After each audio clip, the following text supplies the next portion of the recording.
ఈరోజు తీసుకుంటున్నాము కూర్చోండి. దసరా శుభాకాంక్షలు తెలియజేస్తున్నాము.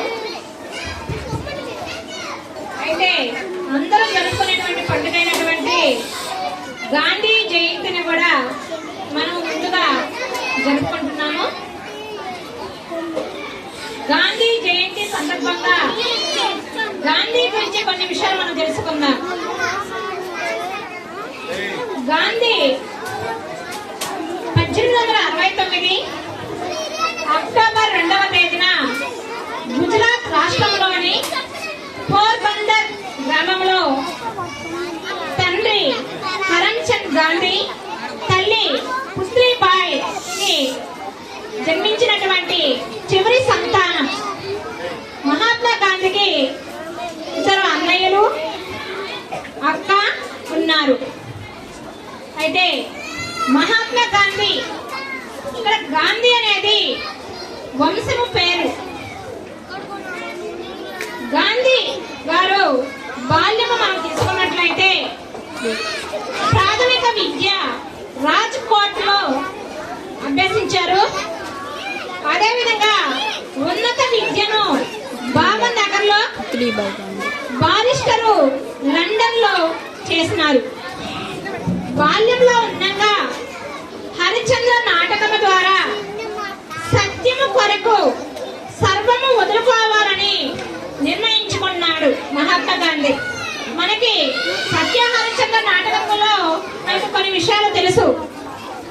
హరిశ్చంద్రుడు అబద్ధం ఆడకూడదని కొరకు చివరికి తన భార్య అయినటువంటి చంద్రమతిని కూడా వేలంలో పోగొట్టుకోవాల్సినటువంటి పరిస్థితులు కూడా వచ్చాయి. అదే విధంగా సత్య హరిశ్చంద్రులాగా తను సత్యం కొరకు చాలా పోగొట్టుకున్నాడు మహాత్మా గాంధీ. అదే విధంగా శ్రవణ కుమార చరిత్ర అతను చదివి తల్లిదండ్రులకు విజేయుడిగా ఉండాలని నిర్ణయించుకుంటాడు మహాత్మా గాంధీ. శ్రవణ కుమార చరిత్రను మనం ఒకసారి చూసినట్లయితే శ్రవణ కుమార చరిత్రలో శ్రవణ కుమారునికి తల్లిదండ్రులు ఇద్దరు అందులు. వాళ్ళు చాదరం సందర్శించాలని అనుకుంటారు. అయితే వారి యొక్క ఆర్థిక పరిస్థితి అంతా మెరుగ్గా ఉండదు.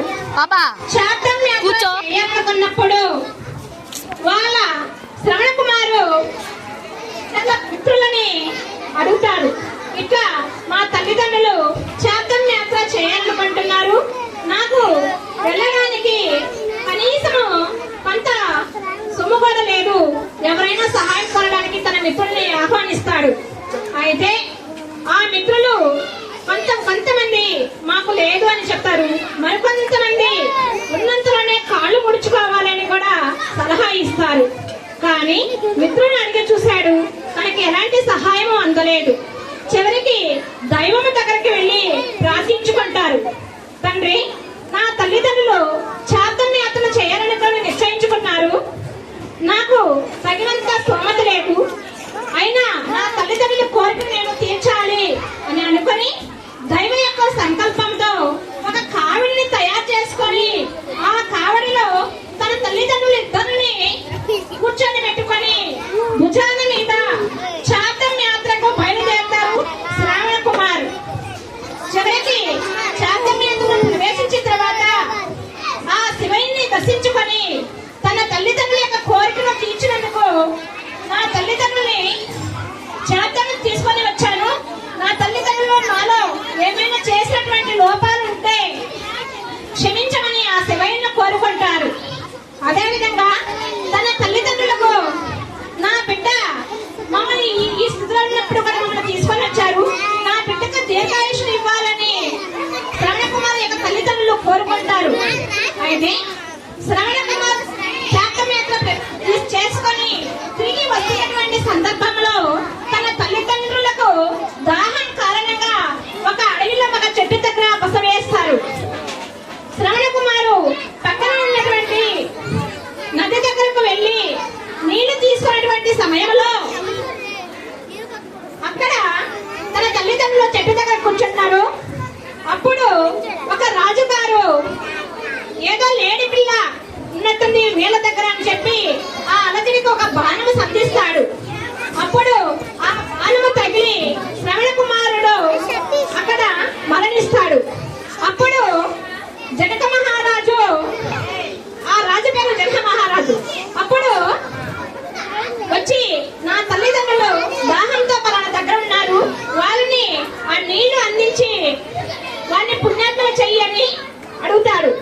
అప్పుడు ఆ జనక మహారాజు ఆ శ్రవణ కుమారుడి దగ్గరికి వెళ్ళి జనక మహారాజు ఆ శ్రవణ కుమారుడి తల్లిదండ్రుల దగ్గరికి వెళ్ళి ఇలా నా బాణం కారణంగా నీ బిడ్డ ప్రాణాలు కోల్పోయాడు, మీరు ఈ గ్రామం వాటిని నీళ్లు తీసుకొని దాహం తీర్చుకొని నన్ను క్షమించమని కోరుకుంటాడు.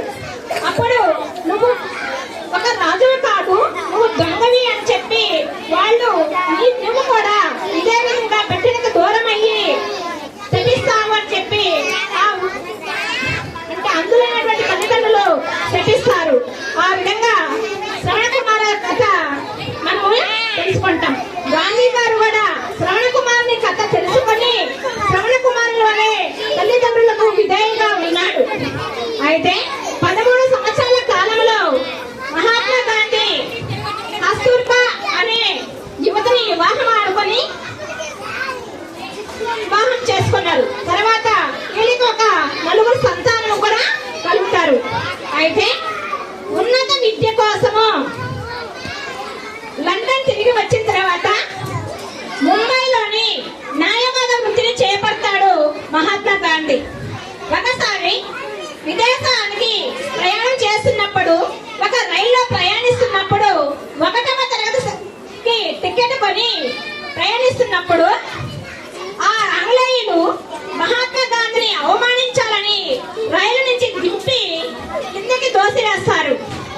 దానికి మహాత్మా గాంధీ అవమానం పడి నల్ల జాతీయులందరినీ ఐక్యత కూడి ఒక సత్యాగ్రహం ఉద్యమం చేపడతాడు 1906వ సంవత్సరంలో.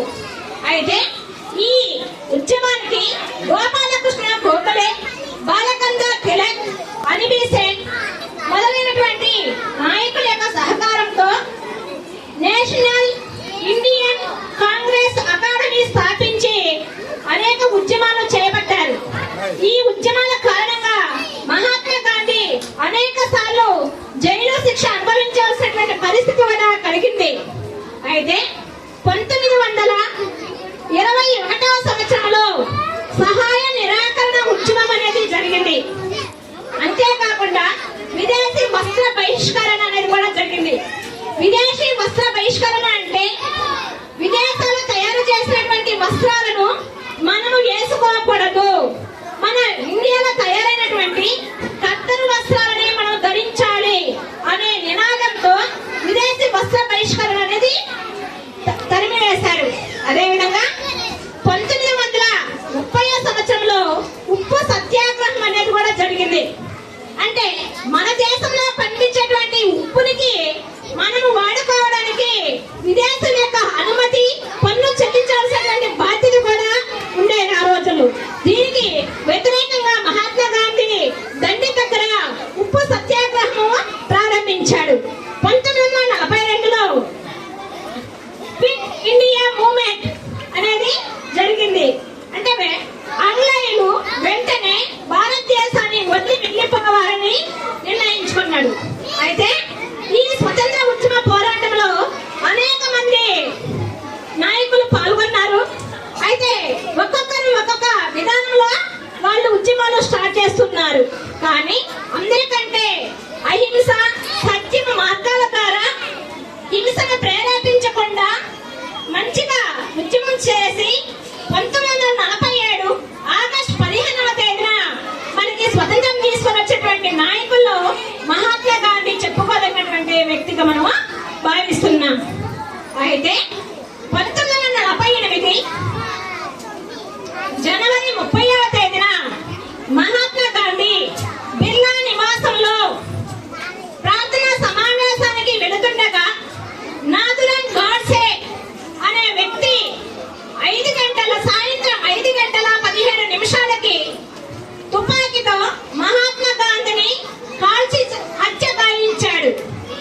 కాబట్టి మహాత్మా గాంధీ భౌతికంగా